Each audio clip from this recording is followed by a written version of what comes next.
ময়মনসিংহের ত্রিশালে মঠবাড়ি ইউনিয়নের বিভিন্ন গ্রামের কয়েক হাজার মানুষের দীর্ঘদিনের দাবি ছিল একটি পাকা ব্রিজ নির্মাণের। সেই দাবি পূরণ না হওয়ায় নিরুপায় হয়ে উপজেলার মঠবাড়ি ও ত্রিশাল সদর ইউনিয়নের সাধারণ মানুষ নিজ অর্থ ব্যয়ে কাঠের সাঁকো নির্মাণ কাজ শুরু করেছেন। গ্রামবাসীর সাধ্যানুযায়ী ধান, চাল, বাঁশ সহ নগদ অর্থকড়ি ও শ্রম দিয়ে এই কাজে অংশগ্রহণ করছেন। আমার বাড়ি নদীর ওই পাশে। আমাদের স্কুলে আসতে খুব কষ্ট হয়। এলাকার লোকজনে টাকা জোগাড় করে এই ব্রিজটি কাজ সম্পূর্ণ করতে চাইছিল, কিন্তু আগে টাকা শেষ হয়েছে, তাই কাজটি বন্ধ আছে। এখন আমরা নিজেদের অর্থায়নেই এই ব্রিজটা করতেছি। এখন আমাদেরকে কেউ হেল্প করে না, সাহায্য করে না। আমরা নিজেরা গ্রামের থেকে টাকা তুললা এই ব্রিজটা করার চেষ্টা করতেছি। ঠাকুরে আমাদের অনেক লোক যাতায়াত করে, হাট বাজারে যায়, জিনিসপাতি নিয়ে যাওয়া আমাদের খুব অসুবিধা। এখানে একটা হাই স্কুল আছে, একটা দাখিল মাদ্রাসা আছে, একটা কেজি স্কুল আছে, একটা 3 গ্রামে বৃহৎ একটা ঈদগাহ মাঠ এবং আমৃতলা ঐতিহ্যবাহী একটা বাজার, অনেক পুরনো বাজার, আর একটা জামে মসজিদ। এখানে লোক যাতায়াত করা, পারাপার করা আমাদের খুবই অসুবিধা হয়।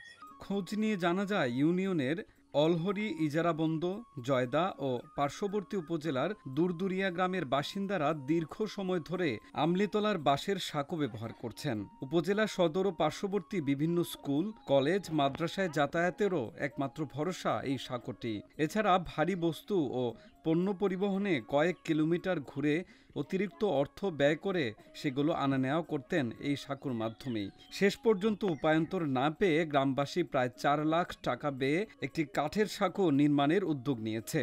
এখানে কয়েকটি প্রতিষ্ঠান আছে: সলিমপুর আদর্শ নির্মাণ উদ্যোগ বিদ্যালয়, সলিমপুর ঈদগাহ মাঠ, সলিমপুর দাখিল মাদ্রাসা এবং একটি বাজার রয়েছে। কিন্তু এই দুইখানের মাঝখানে, এই দুই প্রতিষ্ঠানের মাঝখানে বাধা সৃষ্টি করেছে, সেটা হলো এই নদী। এই নদীর জন্য নদীর ওই পার থেকে অনেক ছাত্রছাত্রী এই সকল প্রতিষ্ঠানে আসে, কিন্তু বর্ষার সময় দেখা যায় যে এই ছেলেমেয়েরা আসতে পারে না, এরা সাঁকো পড়ে যায়, ব্যথা পায়, তারপরে বই পুস্তক ভিজে যায়, এরকম অনেক সময় হয়। দীর্ঘদিন যাবৎ এই মাঠ, এই দাখিল মাদ্রাসায় হাই স্কুলের শিক্ষার্থীরা যখন এই নদী পানি ভরা থাকে তখন চলাচল করতে অসুবিধা হয়। অনেক সময় দেখেছি শিক্ষার্থী পানিতে পড়ে গেছে, বই খাতা ভিজে গেছে। আশা করব ঊর্ধ্বতন কর্তৃপক্ষ যেনারা আছেন এখানে একটা ব্রিজ করে দিবেন, এটা আশাবাদী আমাদের এই স্কুল মাদ্রাসা মাঠের সুবিধার্থে।